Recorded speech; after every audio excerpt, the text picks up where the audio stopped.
before I do that, I would like to ask you some questions, and I hope you don't take it the wrong way. I'm just trying to find out where you're at so I can know how long I can go and what to do. This is research that I've been doing about righteousness and justice. That's my good side. So yeah, I'm going from that side. And, righteousness and justice, and also from equity.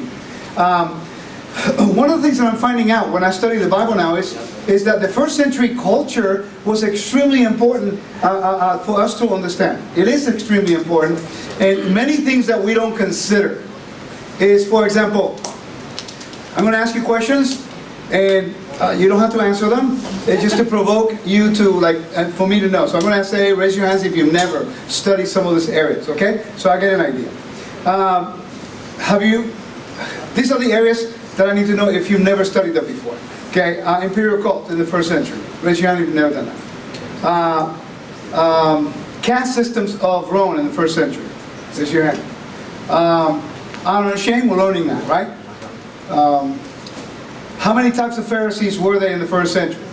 Seven. Okay, good. Which were the main two schools of Pharisees in the first century? Okay, good. What were the rulings of Shammai and Hillel? How many were they? How many did Yeshua agree with Shammai? And how many did he agree with Hillel? You see, so we know certain things, but we don't really go deeper into them. So what happens is, how about Roman law? Have you studied judicial Roman law? Now, I submit to you, this is very important, because now you have Paul writing all these letters to Roman people, Roman citizens, or the least, the elite, and also the caste system in Rome, right? So we have now Roman law. Do you know the laws of adultery in Roman culture? The laws of adoption? The laws of, towards a slave? You know what to do? What is homosexuality according to the Roman culture? You know, these are important things because Paul addresses them all. Okay, so how many altars were there? How many imperial altars were there in Asia Minor? I mean, how important was Ephesus in the imperial worship? How about Galatia? How about Corinthians? You know, how important was Corinth in all of the Roman Empire? Why was Corinth such an important city that it drew thousands of people? What are the Isthmian Games? Why is that relevant to the believer? You know, what is temple prostitution? What are the mysteries of the first century? Mysteries, I'm talking about rituals of all the gods and things like that. You see, many of us, we quote Paul left and right, but we never consider there's a whole bunch of panoramic picture and history and context behind it.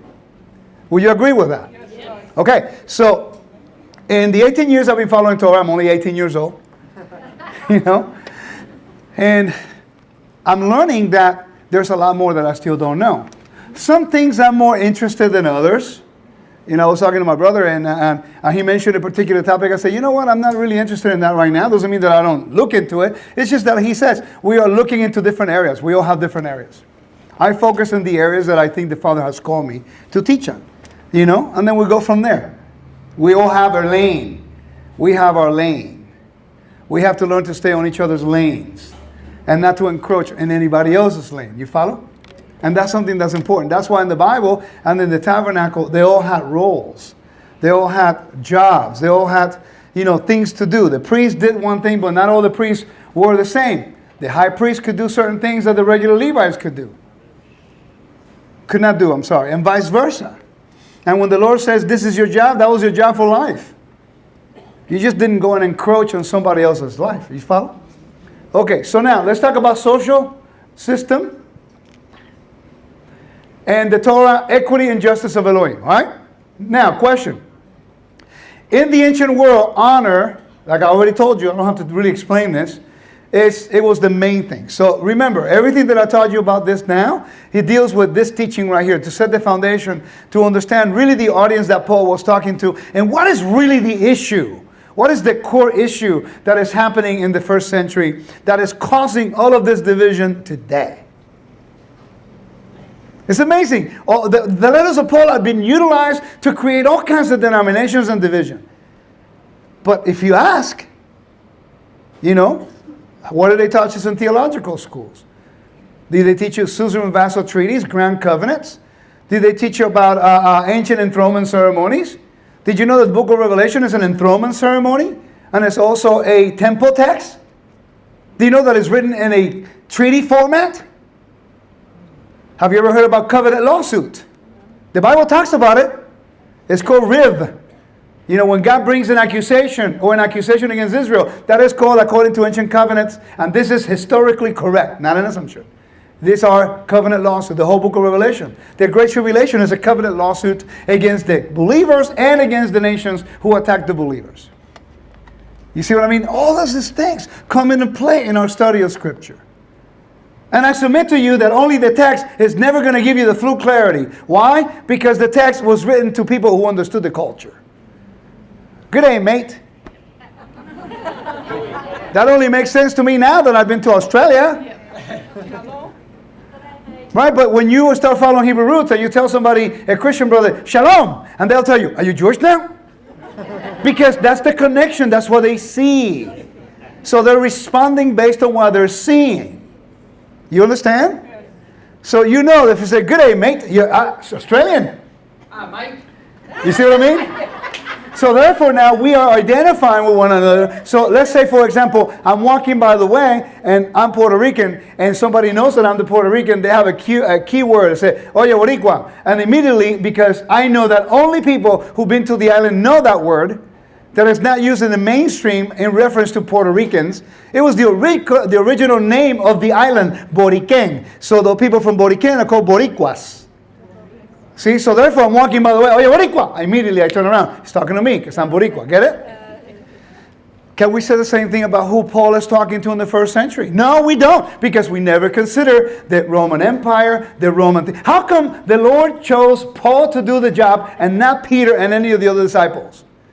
To go to the Gentiles. Because Paul was a Roman citizen.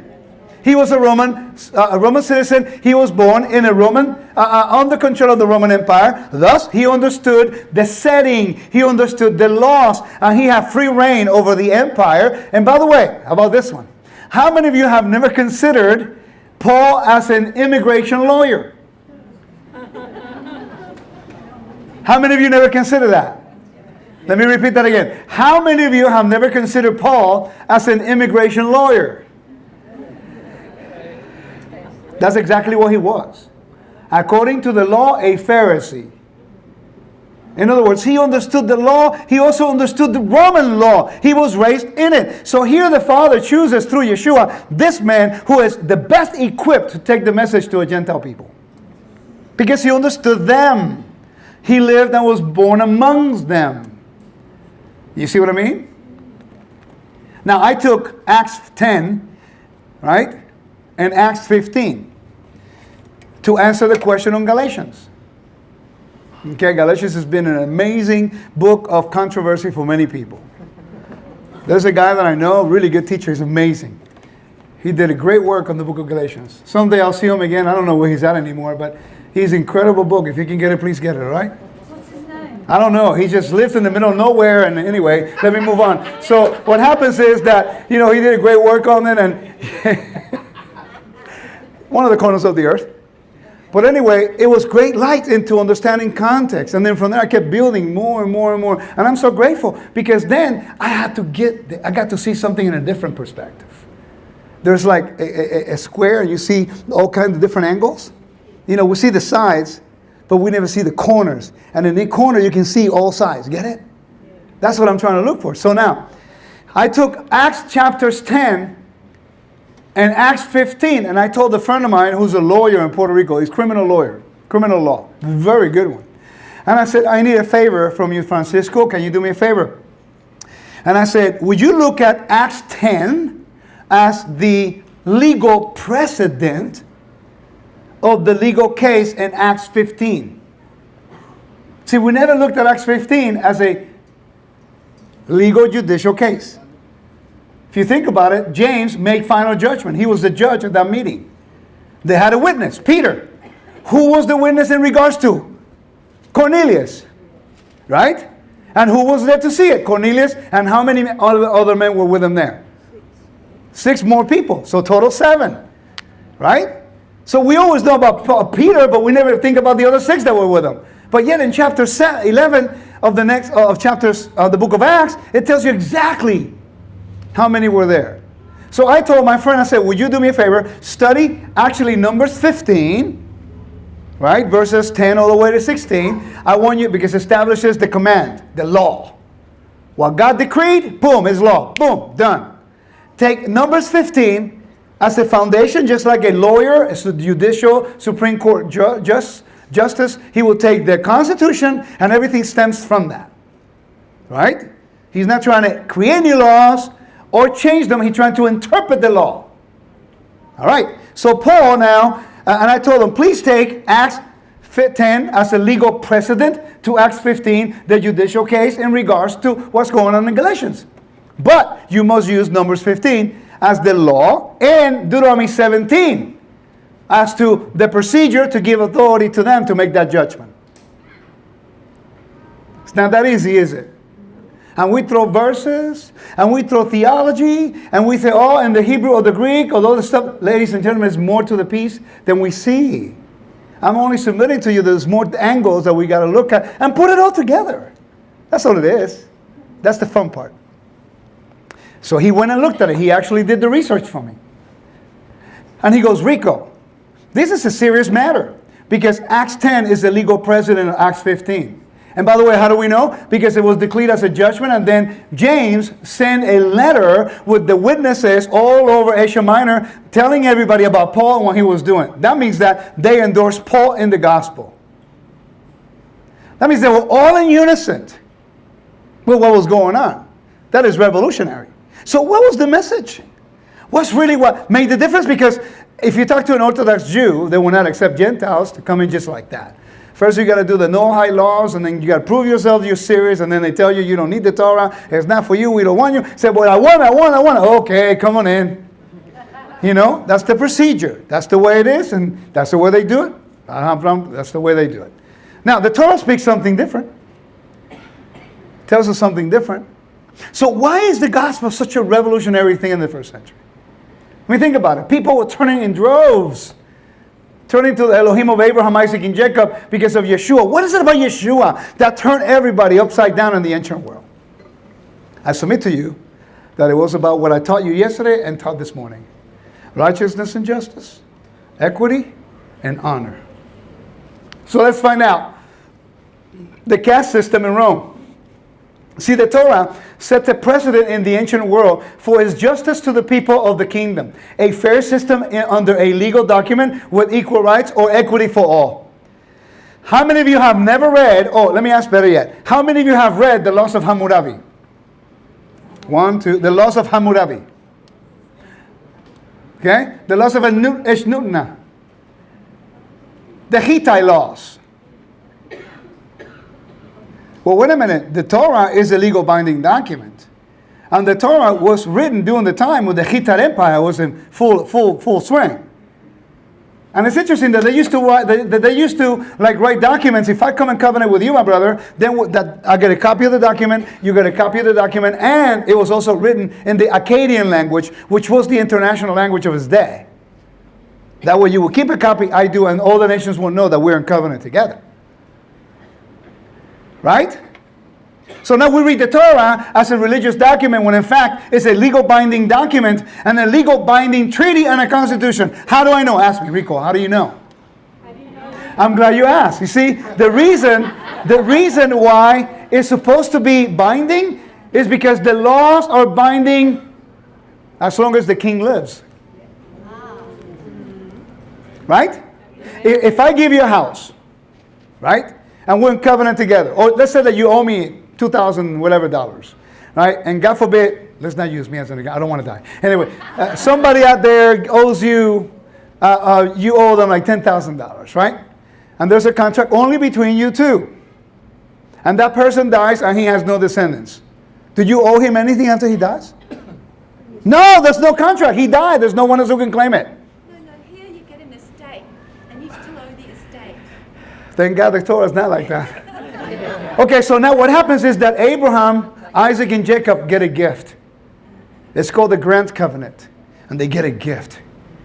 And God says, I'm going to give you a gift of land and of a seed after you forever. Right? So people say, well, God has done away with Israel. It's a spiritual Israel now. Well, wait a second. How can that be? Because if the king is alive, once the king makes a decree, he can never break it. How do I know that the God of Israel is the one true God? Ask me. Rico, how do you know that the God of Israel... Come on, ask me. How do you know... 1948.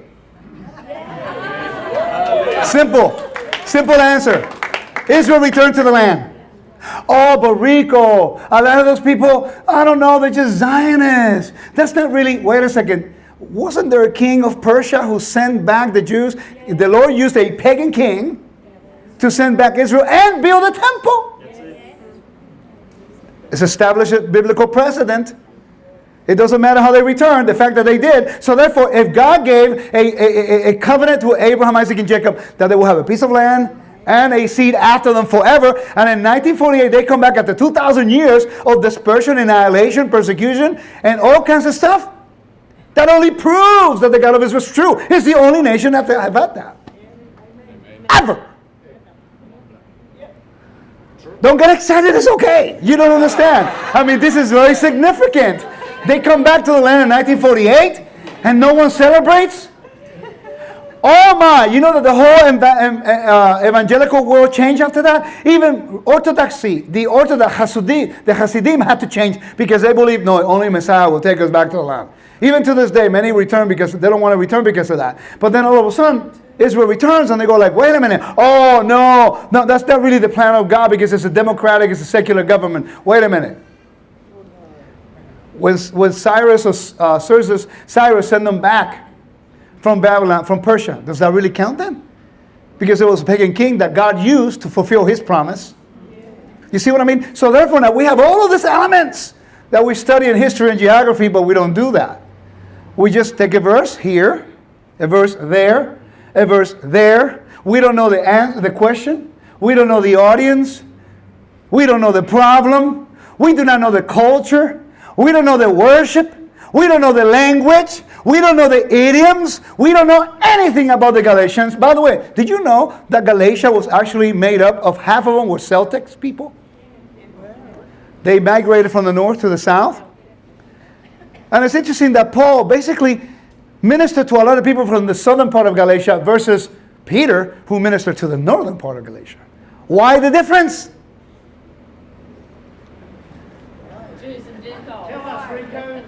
You see what I mean? I'm going to give you the overall thing. I'm just asking questions for you to do some research. I'm being bad right now.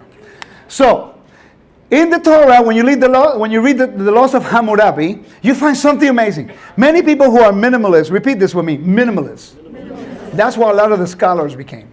A lot of the archaeologists, it's amazing. The more they try to disregard the Creator, the more evidence they find that He is true. It's amazing, right? You know, it's like, wait a second. You know, but no, because nothing really happened, and then poof, a huge discovery. But they found ways around it. So a lot of these guys, they went back and they found a lot of laws in the Torah that lined up perfectly like the ancient Hammurabi laws. And they go, see, Moses did not do anything new. He plagiarized the Bible. It's true. Anybody who does research will read that all the time. The problem is that it's true in the fact that they are laws. For example, there is a law that says if you have an ox that gores a person. Remember that one? Well, the laws of Hammurabi has exactly the same law. Exactly the same one. So what's the difference? What makes the Torah of my king greater than the law of Hammurabi? The righteousness and the way you make the judgment to apply righteous judgment. See, in the laws of Hammurabi, all the laws were predetermined based on your status and whether or not you were elite or poor slave. You get a different penalty based on your status in society. In the Torah, that's not how it is. Equitable to everybody. You're guilty, you're dead. You do something premeditated, you're gone. In the Hammurabi code, and the Hittite code, based on your status, you pay a different fine. That's the difference. What is the difference between your constitution versus the Muslim countries that are under Sharia law? It's quite easy. That you actually dialogue and you want to be righteous and you want to do the right thing. A woman shows a piece of her little finger and they stone her. Their elbow, oh my God, I saw her elbow. Ooh, I lusted after her. Let's stone her. It's crazy. I mean, that's what they do. And man, all he has to do is accuse a woman. And they don't go through due process. They just kill her. That's not how my Torah works. The Torah of my king establishes a legal precedent that if you're going to do judgment, you're going to accuse somebody, you got to have witnesses. Yeshua taught us this in John chapters 8, which that chapter has been utilized to diminish Yeshua and keeping the Torah. Did you know that Yeshua knew she was guilty? She was caught in the act. According to the Torah, she's supposed to be stoned to death. But why was it that he did not judge her? Because they did not bring the male, the adulterer. The Bible, Deuteronomy and Leviticus says that the adulterer and the adulteress you bring them together. Then you have to have two witnesses. But not just any witnesses. The people who saw her in the act, caught them in the act. They were part of it. Right? And who were the first people that left? The witnesses, because it says that they caught her in the act. So first, it was premeditated to stumble Yeshua. Second, they don't go to due process according to the Torah. 3, Yeshua, even though he knew she was guilty, he had to throw the case out because there was no proper witnesses. If he would have found her guilty and judged her, he would have broken the Torah. Thus, he would have done unrighteous judgment. Then he eliminates himself as the Messiah. That means that the whole system of religion is preaching that Yeshua actually broke the Torah. So he is disqualified as Messiah, ladies and gentlemen. You better think before you say this stuff. In our zeal to disregard the whole law, you just prove Yeshua is not the Messiah? Really? It's beauty about the Torah. It's a law book. We have to approach it as a legal binding document with laws and establishments. Is this making sense? Yeah. Challenging, isn't it? That's what my team and I do. We go through this and we say, okay, guys, we give each other homework. Okay, I need you to look into ancient adoption laws. Perfect. And then you look into Roman law, adoption. Then I want you to do messengers. What was the role of messengers? And they study that. And the other guy says, I'm going to look at sacrifices in the ancient Near East. And I look at sacrifice in the temple. And then I'm going to do something else. What is the purpose? And then we get together and we compare all the notes and we do peer review. We jump all over each other. And then we say, okay, based on the evidence we have, now we can present this information. That's the way we should be doing stuff. Instead of just pointing finger because we learn 1 or 2 things on our own. We have no teachers, by the way. We are too self-righteous now that we come to the Torah. We no longer want teachers. Judaism does have something that I now appreciate. Judaism, when you come out of the nations and you want to be taught, they say, get yourself a teacher. And they're taught. Wait a minute, this is exactly what James said. And the Rambam says the same thing too. Somebody who's coming into the nation, who are not trained, start them like this. This is what the Rambam says. Mishnah Torah, I think it is. It says, abstain from adultery, idolatry, and unclean foods. This is what Judaism says in regards to how to teach someone who are making a transition from the Gentile world into the Torah. Because they say, because they're not trained. So you teach them the most basic principles of Kedusha, what holiness is. Interesting, because James said exactly the same thing. All those people that are coming, do not burden them with all these commandments that someone who's been living Torah their whole life can do. Teach them the most basic principles of the faith, which is idolatry, adultery, strangles of blood. Fornication included, right? Yeah. Interesting. Fornication is not talked about in the Torah as one of those things. But how come the James put it in there? It's called temple prostitution. It's called temple prostitution. Right? Have you ever studied the 1st century Roman law about the orgies they used to do at the parties? And also temple prostitution? Look at the story of Pompeii. I mean, do you know what happens to a young man when he receives the toga in the Roman culture and he's elite? He's got to go have sex with women now. Come on, man. This is the New Testament. We have to consider so many things. But no, we just know one Greek word, another Greek word, another Greek word. Now we have a theology. It's more than just the Greek. I understand the Greek is important. For sure. Let me give you an example. I'm going to just... Sacred cow coming out here. Bear with me, okay? Let everybody go to Revelation 1:5. If you like me after this one, we have a future together.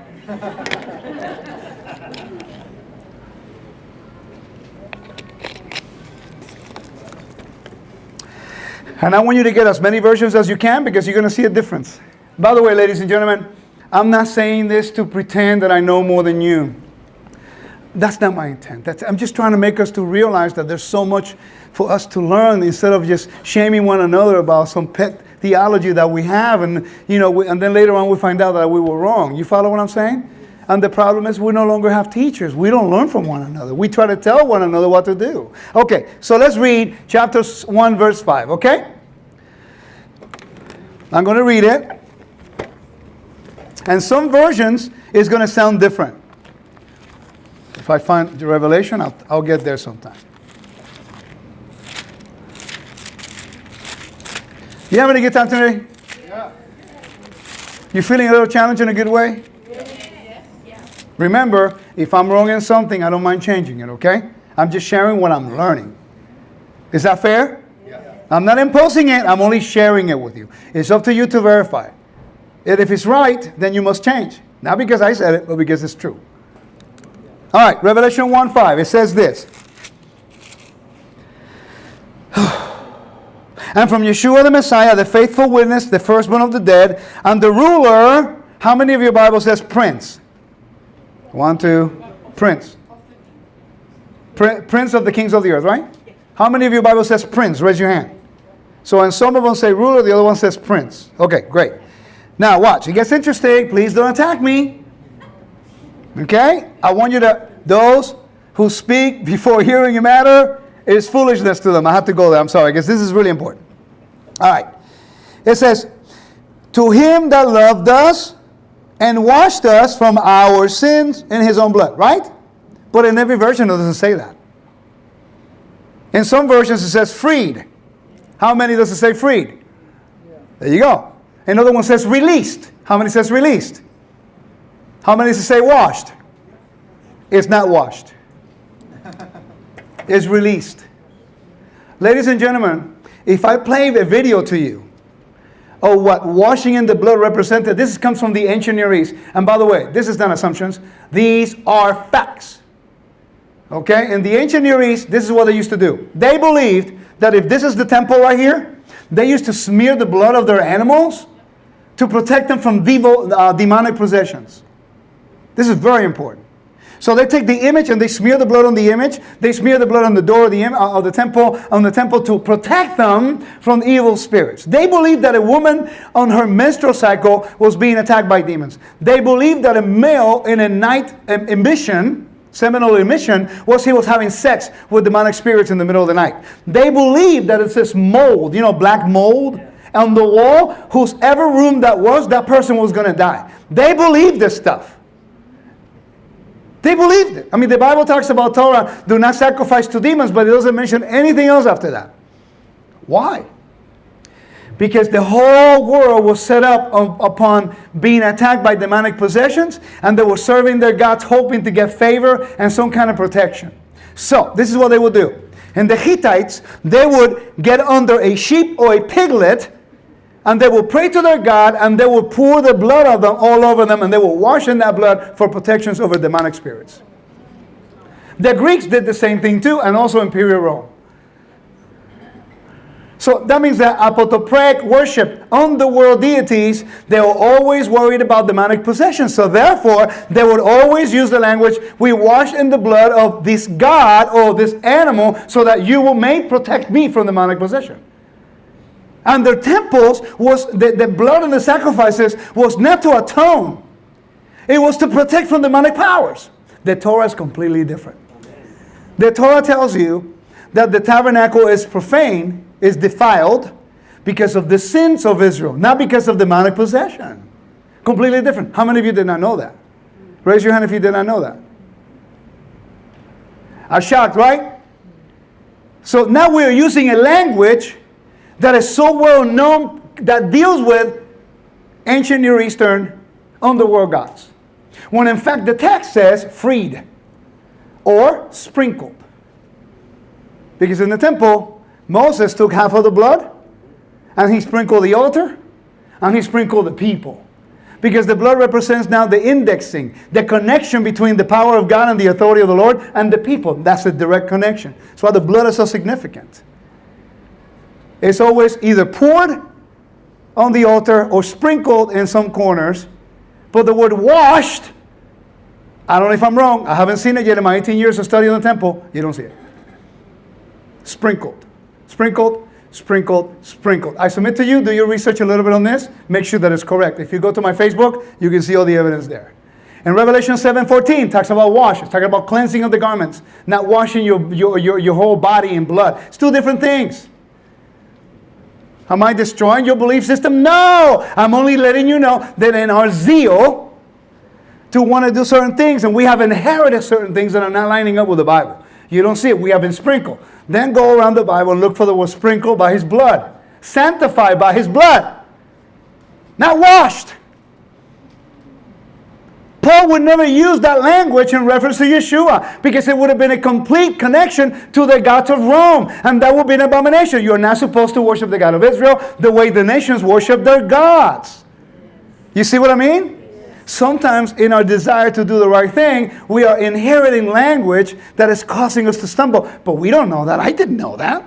So now verify it, look it up, and make an adjustment. What's the problem? The blood is still holy. You see what I mean? So what we're doing is learning, making adjustments. I mean, the Father's not sitting with a whip going like, shh, every time you do something wrong. You know what he does? He opens our eyes at the right time. And he says, you know, guys, you're going in this, you're using this language that is not pleasing. You don't know. But let me show you the evidence so now you make up your mind. And then you go from there. That's only one example, ladies and gentlemen. Remember, don't believe what I say. Verify it. And if you're not willing to look it up, please don't judge me. Can I be straight up with you guys? Many people have all these objections. They're not willing to research things. If you're not willing to put in the time, they just don't say anything because it's disrespectful. You know, we have a team of people. We do our best and we present it to you so we can learn. If you're not willing to put in the time to do it, they just say, okay, put it on the shelf. Say, you know what, I'm not ready for that yet. I'm going to leave it there. Someday I'll get into it. No problem. I'll respect that. But to disregard things just because they sound different than what we learned them, it only continues to perpetuate the whole thing that we inherited. Then we're not getting any better. And this is an example. Now that I give you that foundation and that background, then we go to this. How many of you did not know I've never studied the whole caste system of Rome? Are you guys understanding my heart? Are you getting it? My only desire is to bring information that may be able to clarify certain things, so all of these arguments about Jew and Gentile would end. For crying out loud, it's bad enough the nations trying to see God up to God at all. And now we come into the Torah and now we're fighting with Jew or Gentile. Well, you're a Gentile, you're a Jew. Well, you're a Gentile, you're a Jew. Wait a second. I mean, if you become an Australian citizen, does it matter if I'm from Puerto Rico? If I become an Australian citizen? They're from El Salvador. How long have you been in this country? 25 years. Do you look at them from El Salvador as immigrants, or you look at them as full right citizens of Australia? They're not native born. But they are now grafted in. And you treat them with equity. Because they have the same right as you. As long as they obey your law and they're willing to defend the integrity of your Constitution. Right? Amen. So if you make them feel as second-class citizens, will you break in the law? Welcome to the first century. That's the problem. Okay, so now we have slaves, freedmen, plebeians, and clients. Nobles, patricians, wealthy plebeians too. The guys will come here. Then you have the senators and the administrators of the empire. And then you have Caesar. By the way, ladies and gentlemen, that's the way they dressed. The what?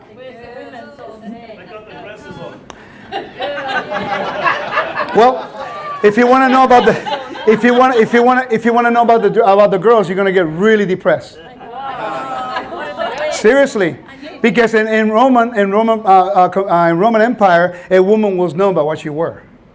As a matter of fact, if a woman committed adultery, they will give her a particular garment and they will shave her hair off. So she had to live in shame the whole time. A modest woman, she had to by law cover her head. A modest woman, a married woman, she had to wear what is called a palla, which is a rectangular garment they put over the heads to cover when they go in public. They could not go in public if you're married in the first century on the Roman law, if you're married. If you remove your veil in public, that will be an affront to your husband. One lady did it 3 days in a row. That was enough reason for the husband to divorce her. There was no justice according to women, ladies and gentlemen. I'm glad you brought that out. Because a man who's a Roman citizen, if I'm married to a Roman woman, but I could go sleep with a slave girl or a stranger. And that was acceptable according to Roman law. But if I went to sleep around with another woman who was a Roman citizen, then that's a different story. So the women will become mistreated. Like many people in the Torah, they say, well, how come there's no women in the temple? How come they don't serve? I hear that all the time. A lot of the women, they say, well, how come there's no women in the temple? Well, you want to be treated as a prostitute? Go ahead. Because in the ancient world, they have temple prostitutions. In Rome, they have the Vesta virgins. Okay? So now in the ancient Near East, they also have temple prostitution. So therefore, God says, do not do like the nations do. So the Lord says, women are not to officiate in the temple. Why? Because they don't want anybody saying that the God of Israel treat women the way the nations treat them, as an object of sex. That's why the women in Israel have to be virgins. Why? Because that's the way Israel, the Father is trying to protect the honor of women. Because in the ancient world, they didn't have any protection. Is that making sense? Great question. And a woman who was a slave, by the way, in the Roman Empire, if you were a slave, born under a slave, oh, forget it. You were at the mercy of your master. He can sleep with you anytime he wanted. He can do whatever he can do for you. You cannot say anything. How about that? Oh, by the way, there was no hope for you. Because you were a woman, you have no rights. Now you look at the Torah, nothing but honor to the women. You see what I mean? So now imagine living in this first century environment that whatever you wore defined you as a person regardless of how good a person you were. It's not that you were a good guy, Abram. It was like, no, you're a slave, so I treat you like trash. Dalit in India. The untouchables. Is this making sense? Imagine living in that environment in Galatia, in Rome, in Ephesus, and Corinthians, which almost 50% of the population were actually slaves. How about that? And you were born in that environment right in here. 25 to 35 to 50%, depends on the time of the year. And by the way, did you know that in the first century saying, oh, you said she's a Corinthian girl, was not a compliment? Saying to a woman, oh, you're acting like a Corinthian girl, you're saying you are a prostitute. This is what Paul was dealing with in Corinth. This is all just introduction of context. So now what we have is, we have the slave and the freedman. These guys were just former slaves who bought their freedom. Very few of them reach a high level of status. Very few. You have to be like adopted, or you have to be have a benefactor, and you have to have a patron. Remember, patron-client relationships is very important to understand in the first century. Because you know what's the name of the person who will broker the relationship between a client and a patron? It's called a mediator. So the book of Hebrews is presenting Yeshua as the broker between the Father, the great patron, and the client Israel, and anybody who calls upon the name of the Lord. He is the one who will guide them to gain benefits. So we have a great patron, Yeshua, who takes us to a greater patron, the Father. And Yeshua becomes our benefactor. We accept him as our master. And now guess what? He gives us the favor and he raises up our status, and then he presents us to his Father. And what is the number one thing he's given us that is unlimited goods? So, eternal life. Now think about this. In the Roman Empire, they always believed that, hey, you just got to find some kind of favor with the gods you serve. It was nothing guaranteed. If Zeus saw fit, he may give you eternal life. You know, you never knew. So therefore, you live your whole life trying to please and do all kinds of crazy stuff, and you die and you find out that it was all worthless. And now Paul goes to these people, and he tells them the one thing they can never attain by serving any other God. He goes, the God I serve, he guarantees you the one thing. If you believe and you take an oath of loyalty to him, and you serve him, even though you may be here in this world, or maybe here in this world, or maybe here in this world, or here, in the eyes of the Lord, you are all one in Messiah. Did you know there was a guy? Did you know there was a person, Erastus? He was this. He was a noble. He was a benefactor of the city. They actually found the archaeological find with his name on it. He donated a huge sidewalk in the city. And he was a believer in Yeshua. Talk about that. Now you have believers that are slaves. And now you have believers that are freedmen. And now you have believers that are elite in the same room on the Sabbath. When the rest of the week, this guy treats this guy in different status. And Paul is having an issue. He says, excuse me, you know, out there, you may have no hope in the world, but in Messiah, he's reconciled everything. There's neither Jew nor Gentile, nor slave nor freedman, for you are all one in Messiah Yeshua. How revolutionary is that? That means that once a week, when you go to keep Shabbat in somebody's house, and you're a slave and you show up, a freedman and you show up, a plebeian and you show up, even the elite has to treat you with respect and equity, which he will not be done in the whole Roman Empire. Come on, man. This is amazing. But if we don't understand this, then we don't see the contrast of what's going on. Is this making sense? Yes. All right. Now, in John chapter 3, for God so loved the world. Read it with me, please. For God so that he gave his whoever. Wait. Whoever. Did he make a distinction? Whoever.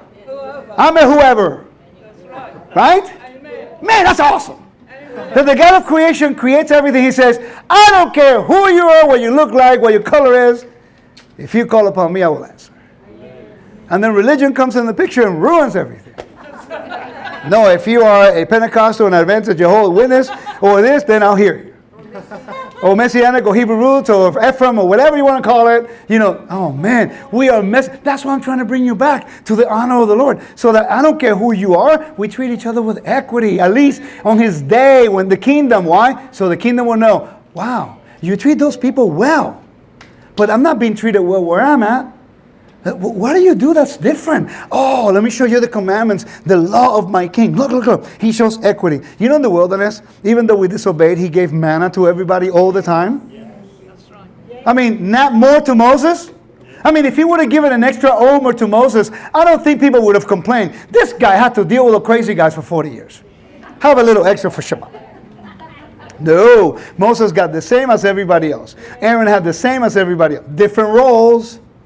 But when it came to the provision of the Lord, they all got the same in the wilderness. You see what I mean? Philippians. Now let me move on. Let's see what my king says about equity. Is that okay? Is this making sense?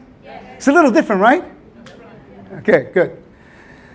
Every native-born person must do these things in the way to present an offering made by fire as pleasing aroma to Elohim.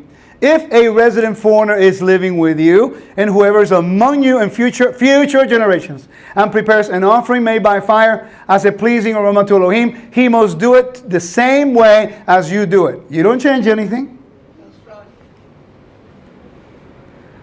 Aren't we foreigners that come by grace and make citizens in the kingdom of God?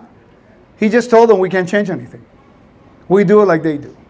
The problem is, how is it supposed to they do it? Because even in the system of religion of Judaism, there are many things that have been done that don't necessarily reflect what Torah is supposed to say, right? I mean, Christianity, they've done a lot of things that is right, a lot of things that is wrong too. So now we got a problem. We don't know where to go. Talk about people without identity, right? That's where you got to get yourself teachers, people who are according to the heart of the Lord, without manipulating you, without controlling you, just sharing the Bible and let the Spirit of God lead you to the truth. You follow? Because by us dividing one another, like you singing about Messiah bringing those two together, he gives us equity and brings us together, and then we separate them.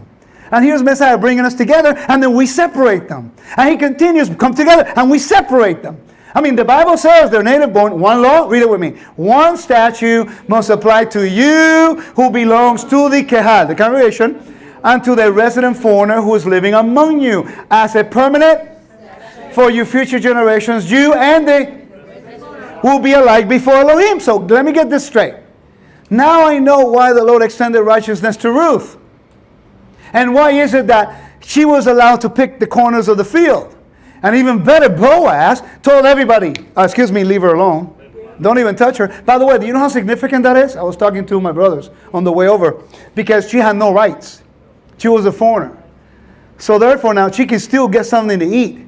But she would have been prey for injustice and abuse and unrighteousness. Because she was a widow. And she was a foreigner on top of that. So therefore Boaz sees her, says, all of you, if you touch her, you're fighting me. Wow. Now, it was a guaranteed restoring her honor. Giving her an identity and a place, at least in his farm. Get it? Man, that's exactly what Messiah has done for us, man. He sees us coming in, gleaning in the corners. I want to know about the God of Israel. You gleaning. You see somebody Jewish? Can you teach me the Torah? No, it's not for you. And then you go to somebody else right over here. You go to a Messianic. Say, can you teach me the Torah? Well, you have to say it this way. Yahweh or Yahuwah or Yehovah. One house, two house. And the calendar is this way. No. Okay, we go over here. And we want to learn from somebody else. Really? I think I've earned the right to express myself. After going all over the world and dealing with all kinds of crazy people, my Lord, you know, are we dividing? But you know what's amazing? We become so crazy for the zeal to do what is right. Every single person is only trying to protect what they believe is right. None of us are trying to deliberately hurt anybody. We're just doing our best to protect what we think is correct. The problem is that all of us are wrong. All of us. Every single one of us are wrong when we think we're right. So, you know what I do? I keep an open mind. Even if I disagree, I'll hear you. Hey, I may not agree with you, but I'll hear you. Because what if in 10 years I actually do the research and you were right? Just because I don't care today doesn't mean I'm not going to look into it. It's just that I'm focused on something else. But I'll get there. You follow? I know the Lord says, you'll be alike before Elohim. Read the next one. One law, one custom must apply to you and to the resident, a foreigner who lives alongside you. This is in the land of Israel, right? So why don't we make people second-class citizens? By the way, don't say Judaism is the only people doing that. Because Christians do the same. Messianics do the same. Hebrew roots do the same. We are all guilty. I'm guilty. I've done that. I have. Man, do I have to repent. Because in my zeal to do the right thing, I make quick judgments. So I've been through that experience. I'm only telling you because I used to do it all the time. And if I don't watch myself, my zeal will do it all over. Because of my zeal. I have a little bit, you know. And my zeal for righteousness and to do the right thing can be sometimes detrimental. Because we don't think, we just react. You follow? So I'm learning balance. That's why the Lord put my wife in my life. She drives me nuts, but I love her to death. Boy, I tell you. Because she tells me the truth, man. And sometimes I don't want to hear it.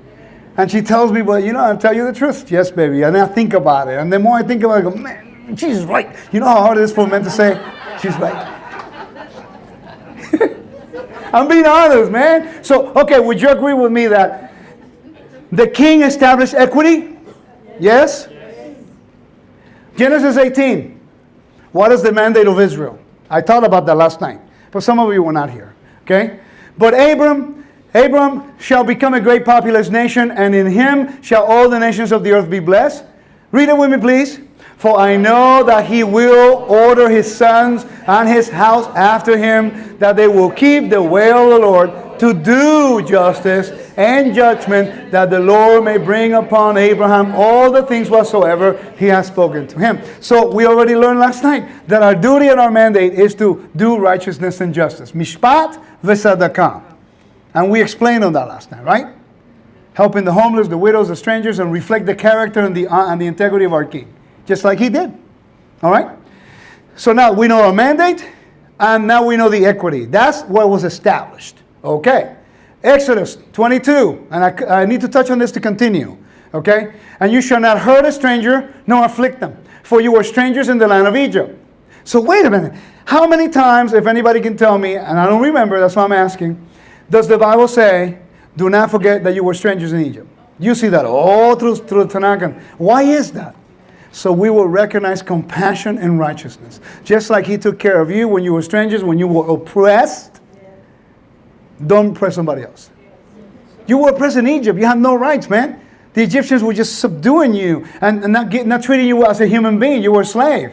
And now you're going to have somebody come in the kingdom and treat them the same way you were treated? Remember, you were slaves in Egypt. You were strangers. How do they treat you? Don't treat anybody that way. Because the Lord says, if you treat them like that, then they're going to think that's how I treat you. And then I get shamed. And we already learned how bad shame is, right? See how I'm trying to put all things together? I'm getting tired. You guys are wearing me out, man. Okay, let's go. Okay, so now it says, you shall not hurt a widow or orphan. If you shall afflict them by ill treatment, and they shall cry to me, aloud to me, I will surely hear the voice.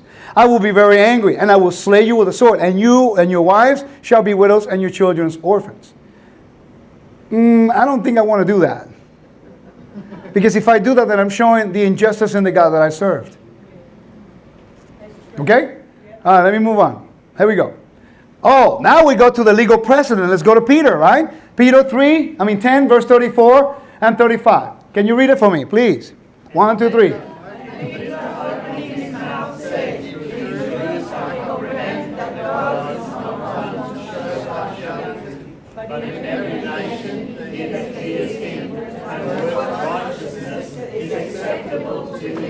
Works what? Righteousness.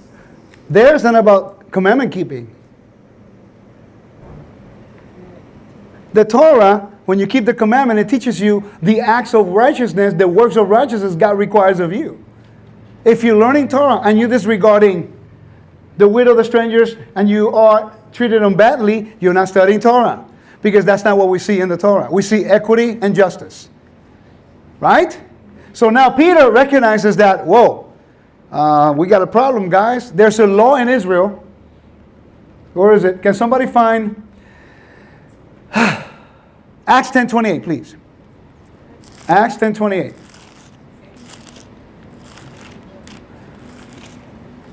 Acts 10:28.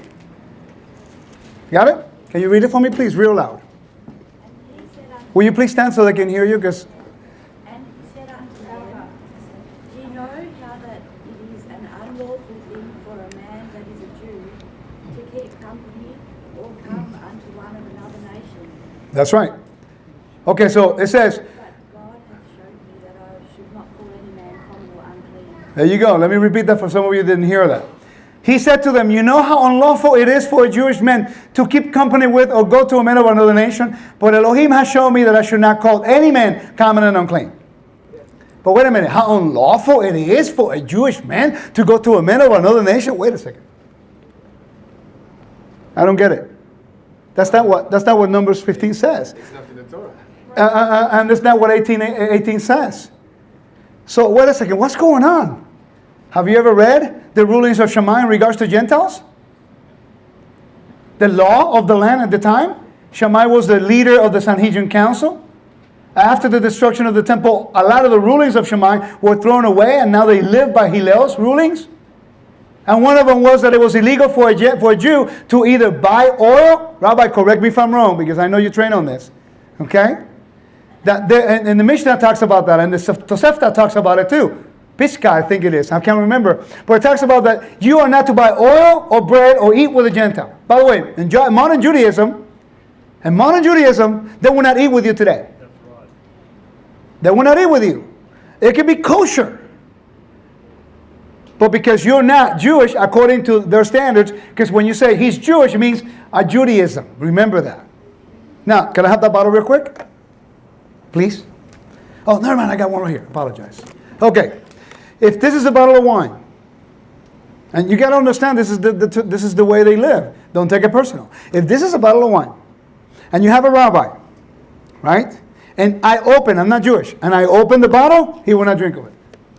It's kosher. It's a kosher bottle. They will not drink of it. It's happened to me. I don't take it personal. I know that's what it is. But then on the contrast, there's another friend of mine that I've been establishing friendship with. You met him, Joe. And, and all of a sudden, one day he invites me to his house. And I bought him a really nice, extra kosher bottle of wine. I mean, there is such a thing as extra kosher. All right? It is, really. I forgot the name right now. But anyway, I give him the bottle of wine as a gift. It's cool because I didn't open it. Okay? So when we sit at the table, he brings the bottle of wine. It's my wife, my son, another friend of mine, his family. And he brings the bottle of wine in front of everybody on Shabbat. You got to understand that I've been establishing friendship with him for a long time. Literally, he knows he was being rude to me in the beginning. I mean, extremely rude. I don't know why I never gave up on this guy. But now we're like great friends. And he told me in front of my wife and says, Rico, would you give me the honor to open my bottle of wine? Wow. He didn't have to say anything but that. At that moment, my wife started crying. I began to weep. Because it wasn't me telling him about Jesus all the time and trying to convert this guy. It was about me showing him the work of righteousness through the Torah. Accepting him for who he was. He got to see my life, my family. even though he did not consider me Jewish because I'm not in the religion, he respected the fact that I'm among the nations teaching the Torah. He gave me the honor to open it. Now, to many people, they could care less. But to me, when you establish relationship and you go through the good and the bad, and then now for the first time they treat you with equity in their table. That's the relationship that we're seeking with our brother Judah.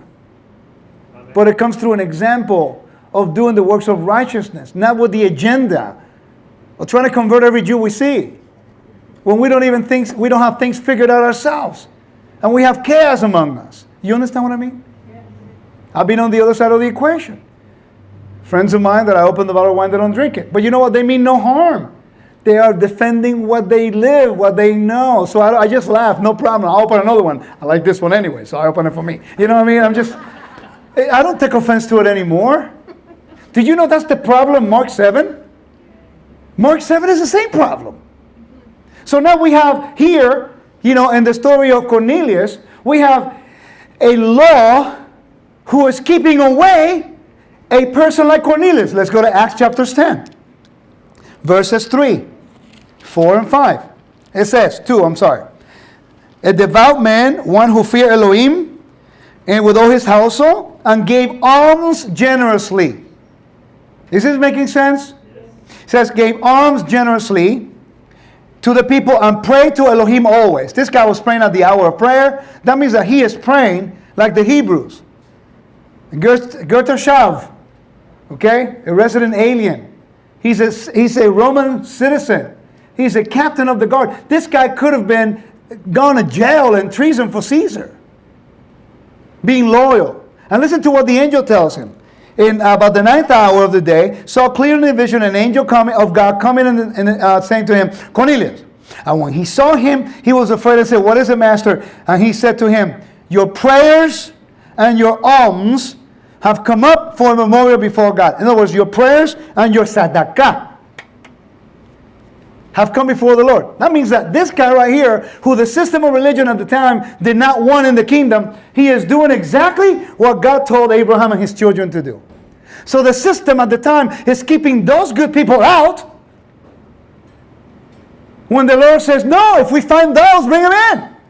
Because the more people come in and reflect the righteousness of the Lord, then the greater the kingdom, the more honor he gets.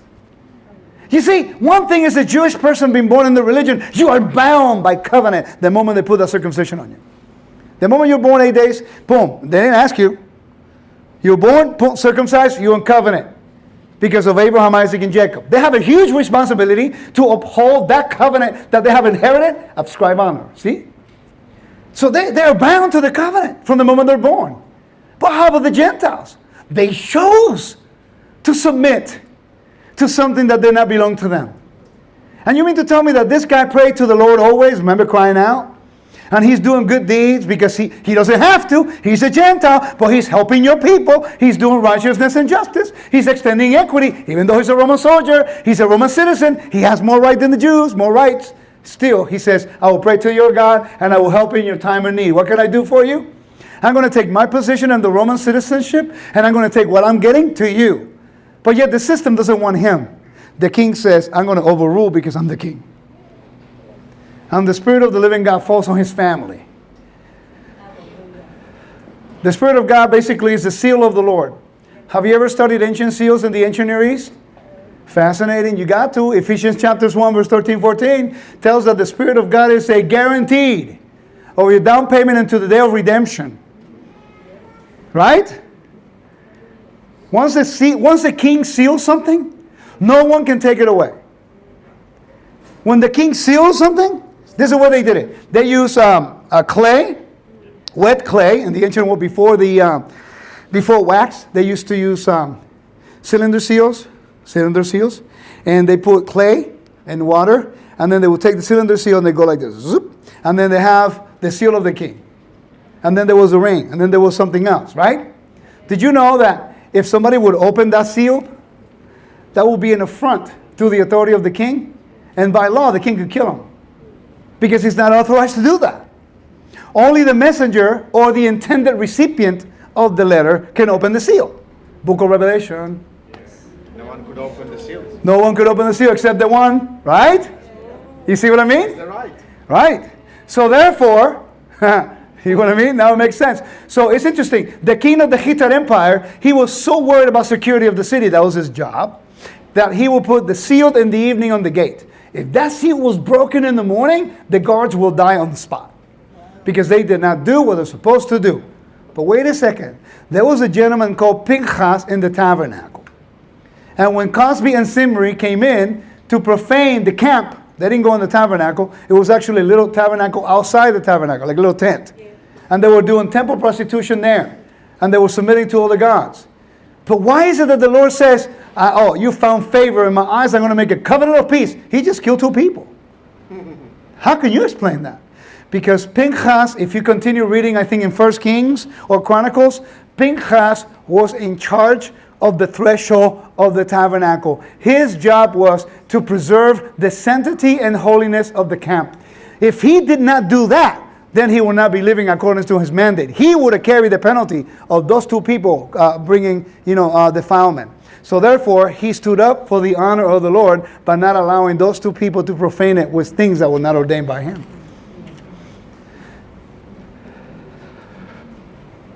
I'm in awe of God. I got to tell you, I am complete awe of him. Because when you start looking at all this information, and the Father, I guess, is giving me a gift to start making connections. You know what I mean? Yes. And I just sit there. You should see me sometime. I'm in the office, and I'm going, my Lord. And I look up, are you sure you want to give me this? Because I know that they're going to kill me when I say this stuff. And then the Father says, well, give me your wisdom, give me your understanding, give me the favor so I could do it in a manner that would edify people. That they know that we're trying to just build people up, not to beat you down with the truth. Just trying to help you understand more principles. Because when I mentioned the seals, you got it. The book of Revelation mentions it, right? All right. So now watch this. So are we getting this clearly? Yes. Yeah. When do I stop? Tuesday. 5 minutes? Next year. Okay, we'll stop 5 minutes, you come back, and then we continue? Yes. Is that okay? Yeah. You're not leaving, are you? No, because look, I got a whole bunch of other stuff I got to show you. Okay, so you got to stay. Okay, so now watch this. Now think about this. Peter is living in Israel, but even the Talmud tells you that when they came back from Babylon, there were 10 different castes in Israel. Well, wait a minute. You're not supposed to have any caste in the Torah. It's one people, one law, one custom, one nation, different roles. A different role for the priest, different role for the king. But they're all treated equally with equity. Follow? Okay, so now you have a society that deals with patricians, equestrians, senators, and dignitaries. This is the upper. That's not this, guys. That's not these. That's just between here. You see, you get that? So even between here, there's a elite status. Like you have the millionaire and then multimillionaire and then the billionaires and someday a trillionaire. You keep making up more. What is it going to do when it's quattrillionaire or something like that? I don't know. Anyway, so watch this. So now you have the patricians, they dress this way. Equestrians, they dress with something like this. Look at the shoes. See? They wear different things. It was a toga. So it's called the Torah Berilis, or the Purim, something like that. So now you have to walk around with a big old toga, and depends on the color, then they know who you belong to. Everybody knew who you were and where you fit in society. Wait a minute, what if you're these guys? It's the slaves. You see, this is the way they dressed? And these are the slaves. These are the free people. Soldiers. Do you know there's like 300 families that made up Rome? And originally in the Roman Empire, only those who own land could fight. They have to open it up. Too many wars. The plebeians eventually got a little bit of more rights. So they got a proconsul who will represent it's like legislators or senators, They have no rights for a long time. So they start raising up against the empire. Say, okay, we're going to give you rights. Social reforms, we're happy. This is the whole issue in the first century. I'm not even in the text yet. This is all the issue. By the way, what is the main issue in Galatians chapter 2? Verse 11. Paul calls out Peter because he is not eating with the Gentiles when the Jews come down from Jerusalem. By the way, it doesn't even say Jews. It says the Pharisees that believed. But wait a second, I thought the Jews did not believe in Yeshua. Now we have Pharisees that believe in Yeshua creating problems to Gentiles who just started walking in the Torah. In other words, they want these Gentiles. By the way, did you know that there was a surgical procedure in the Roman Empire to reverse circumcision? When they wanted to go into the games. Yeah. That's right, episposmos. I think I pronounced that right. Right? They will do an incision, a surgical procedure that will reverse your circumcision. Ouch. Yes. But there were priests who actually reversed their circumcision so they can go into the bathhouses. They wanted to live like the Gentiles and like the Hellenized people and just take bath and all go through that stuff. Because according to the Roman Empire and the Greeks, circumcision was abhorrent. They did not agree with that. Okay? But many people don't know there was a procedure to reverse circumcision in the first century. You see what I mean? A lot of stuff that we're finding out that we don't quite understand, right? So why do we make all these arguments about the New Testament? That's the reason why I'm sharing all this. If we're learning so much today about the New Testament, which, how many of you have been Christians your whole life? Raise your hand. How many things have you heard today for the first time? Many. Right? Does it mean that you don't have the same zeal to love the Lord and to love the Messiah? It just means that you were not ready to hear it 20 years ago. You're not ready to hear it 10 years ago. You probably wouldn't have been here a year ago. And now the Father's preparing you to open your ears and to hear something new that would only enhance your understanding so that you will walk in His righteousness, not our own. You see? Does that make sense? So He loves us enough that in our ignorance, He just lets you walk by the way. And He sees you, and somebody come around, you see the truth, and you don't care. And He try to get your attention, you don't care. And can you imagine in the heavenly realm? Say, look at little Rico, he's just running around.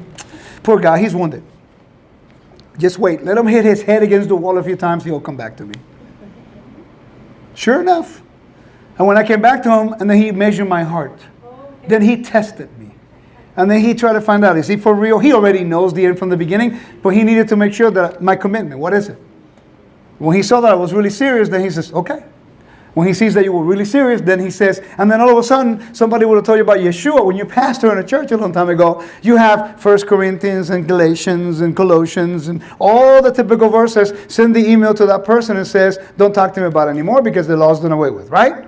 But then one day when your heart was ready, somebody challenged you in a way that was loving, that was like, wait, let me think of that. And then the more you try to prove it wrong, the more you find out that you were wrong. Am I right? Am I right? You know what amazes me about you, bro? With all due respect, my brother, is that you incline your ear to truth and you were willing to leave it all behind to follow Him. And you're never going to be put to shame. Be encouraged. He will use you because you once said, I'm going to leave what I know by all costs and I'm going to follow the truth, whatever happened afterwards. He will never leave you ashamed. And He will use you if you continue to move in seeking of the truth and building His kingdom and honoring Him. He has to, because He's an honorable king. He has to honor His word. He has to, listen, He has to by law honor His word. Why would He do it? But by law, He gives love, loyalty. In the ancient world, the word ahav meant, it was a loyalty language. So He loves, He's so loyal to us. Because He gave His word. If He doesn't keep it, then the world will laugh at us and at Him. Now you're ready to hear a little bit more. And the more you keep doing this, the more you want to hear. What are you going to do with that knowledge? Because you learn more in 6 months in the Torah than you do all the years sometimes. Are you going to build this kingdom? Well, we're going to shame one another by what we think is true. We'll come back in like 15 minutes, okay?